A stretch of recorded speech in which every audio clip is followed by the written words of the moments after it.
Bismillah ar-Rahman ar-Rahim. Allahumma salli ala Muhammadan wa ali Muhammad. Assalamu alaikum to anyone who may be tuning in, and hello also to anyone who may be listening to this short video. In this video I'm going to continue with the series of how to identify fake psychopathic spiritual guides. When people are looking for a higher level of knowledge and to really embark on their spiritual path, one of the questions that they come up with often is, where can I find a teacher?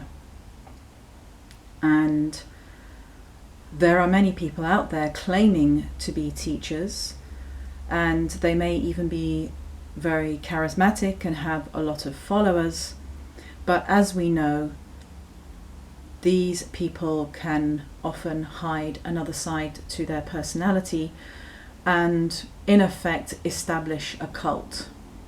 Maybe in another video we can go over some of the definitions of what a cult is and how it works, because you can even have families that operate as cults rather than as families.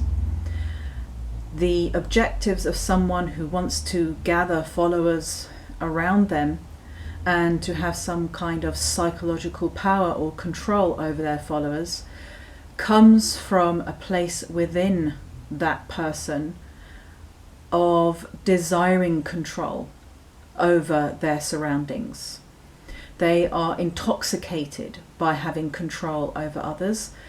They are masters at psychological manipulation, and they need to have a constant feeding of their ego, or a constant stream of people who are affirming a kind of overinflated sense of themselves. What I'm going to talk about today is a particular action or phenomenon that these people engage in, and that is to try to separate the seeker from their families. As we know in Islam, we are highly encouraged to maintain our family bonds and to respect our family members. So Islam does not promote the established cult or a cult-like culture, although of course there are people that can turn it into that. What Islam promotes is normal relations with our family members, regardless of what they believe, regardless of what they practice. We are meant to keep up blood ties. So when you see someone who again is going against this fundamental recommendation within the Holy Quran, that is encouraging people to break their family ties and to focus exclusively upon the spiritual guide, then that again is another red flag. When you look on YouTube, I was actually looking up more information about fake spiritual guides within Islamic culture, and it's quite difficult to find a lot of information on that. There's a lot more information on fake gurus, as an example, in India, or among people who are coming from India and are coming to Western countries where people have no idea of any kind of spiritual tradition, and so it's very easy to fool them and kind of draw them in to a fake spiritual circle. This also goes on within Islamic culture, as with any culture, Christian culture, Buddhist culture. These kinds of people are very good at disguising who they are and what they are, and they can go on operating for decades, and there are certain covert ways in which they do that. They must exercise psychological control over their followers, as I said, and so one of those ways is to encourage their followers to distance themselves from their families and from their blood ties. So if you see someone, for example, could be a man or a woman, deciding to leave their family, deciding to leave their children, perhaps following their teacher to another country where that teacher might have a specific environment set up, a Chanukah as an example, a building, a place where the followers will gather together. If these followers kind of believe that their teacher has some kind of unique, exclusive knowledge that is not within the mainstream Islamic culture, and that they want this knowledge so much that they're willing to sacrifice even the recommendations within Islam, important recommendations within Islam, then they will cut their family ties, and they may even move countries, or they will in effect distance themselves and cut themselves off from their family members, and that can include children as well. So if any of you do come across a particular personality, like I said, these personalities, these spiritual guides, tend to be of above average intelligence.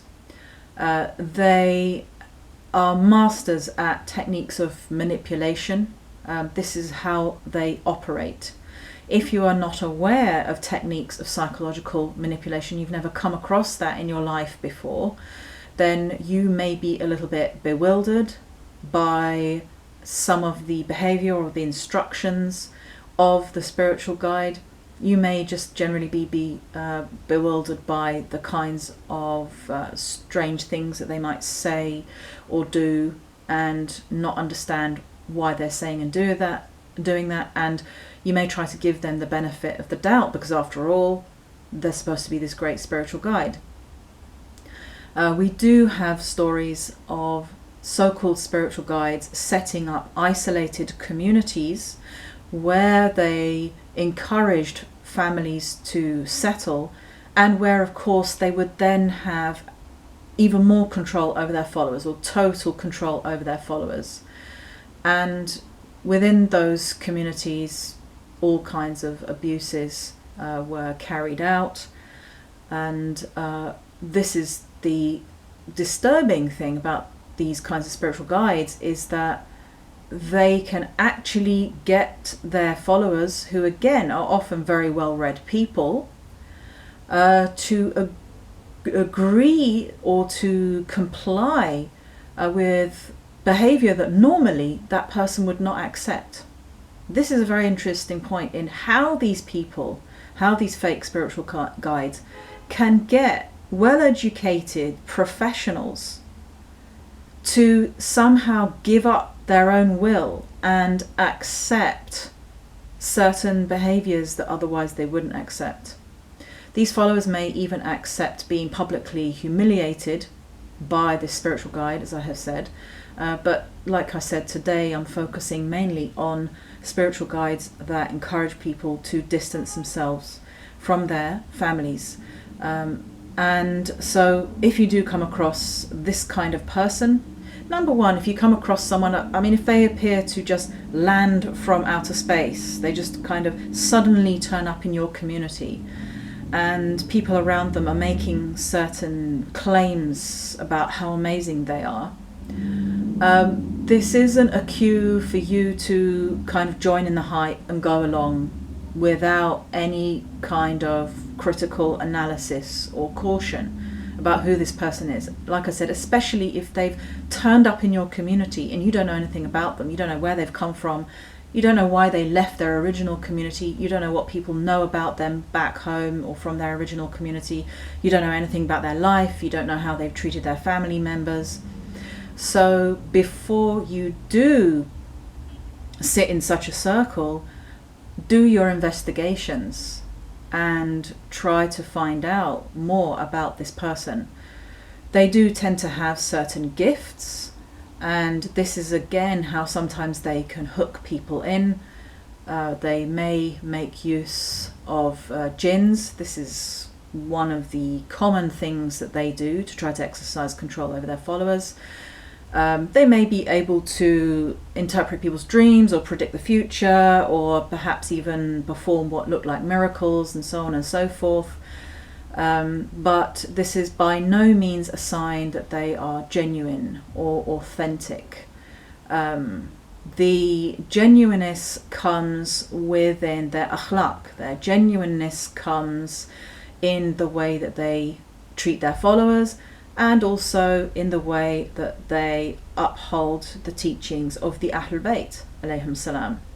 If someone is encouraging you to sacrifice your job, to sacrifice your family, to give up your home, and to travel halfway across the world to follow them, to radically change your life such that you are going to lose touch with your family members, then this is a big red flag, like I said. And do your background research and try to compare their teachings with the teachings of the Ahlul Bayt alayhim salam. And like I said, with these kinds of people, maintain caution, and most likely it's better to walk away. Walk away before you get embroiled in a very difficult, tangled web of psychological games. So thanks for listening, and inshallah we'll load up more videos soon. Assalamu alaikum.